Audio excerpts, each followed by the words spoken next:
Ladies and gentlemen, Sarge. Every once in a while, an entertainer comes along who can do it all. I gotta find a place in this world I'll never belong. I've gotta be me. I've gotta be me. What else can I be but what I am?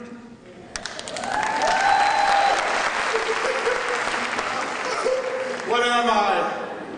I'm the only black Jew that hasn't made it in show business yet.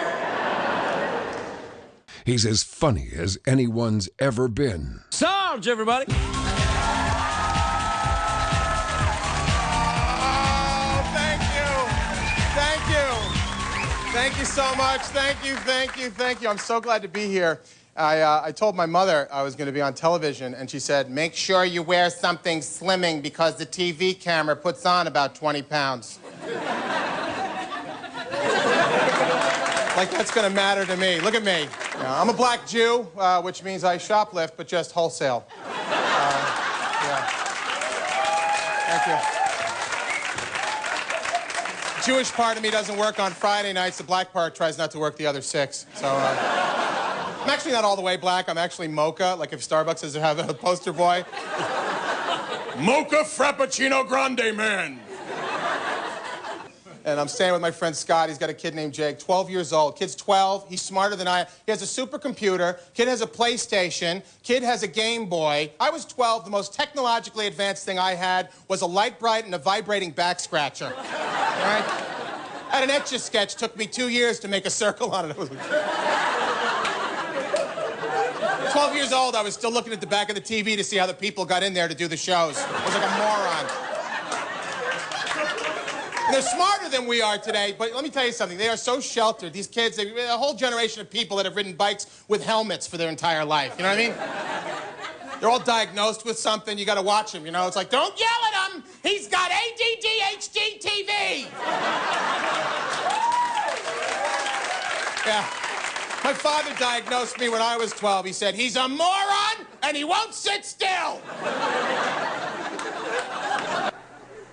Was in New York. Have you been to New York lately? New levels of security in New York now. You can't just pick your own cab driver, right? It's this whole Arizona thing now. You have to take the guy in the beginning of the line, right?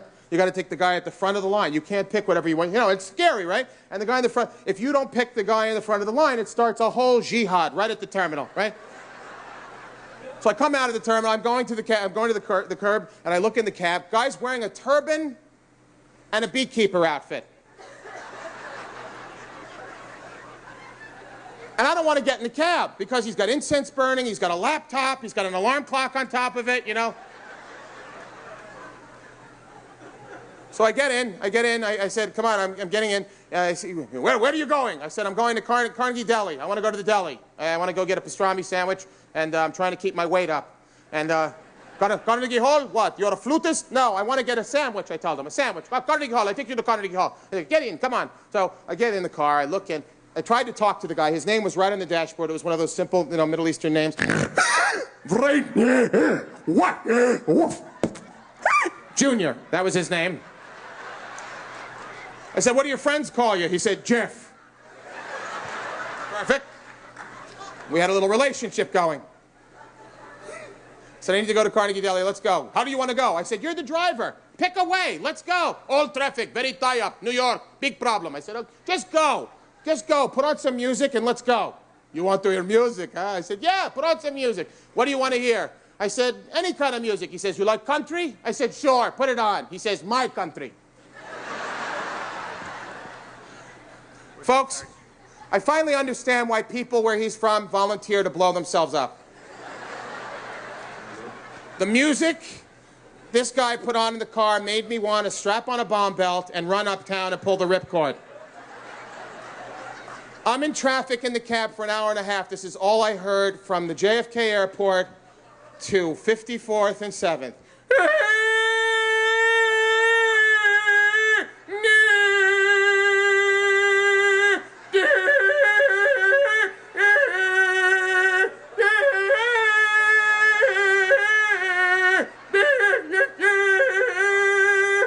It sounded like there was a cantor in the trunk from a temple with vice grips on his nuts.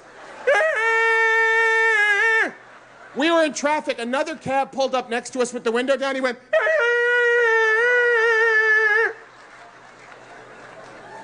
No words, just... So I shot him. And audiences roar with laughter. He sings. Secret it's just a skin.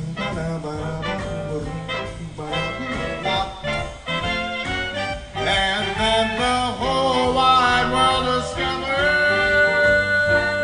as crime begins how to make, to lovers how to make, to lovers how to make, just lovers of friends. And makes us feel. I know is that we have each other now and we live on borrowed time. Let's celebrate and sing as we walk bravely into the unknown. And we're gonna be... All right, Dainu.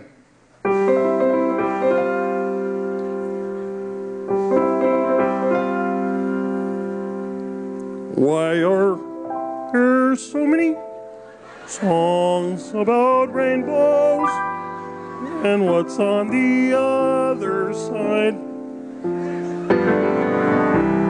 Rainbows are visions, but only illusions. And rainbows have nothing to hide. I've heard it too many times to ignore it.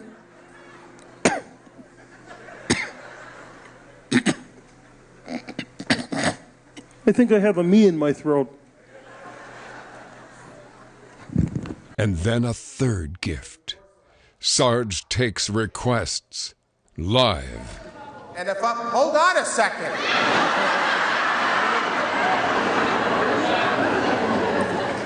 The people who paid top dollar, they didn't say a word yet. Sits down at the piano and completely by ear whips them into the most incredible medley you've ever heard.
If Victor Borge and Don Rickles had a son, and if they themselves sang, and were black and Jewish and heavy, he'd be Sarge, the funniest, most talented entertainer you've never heard of.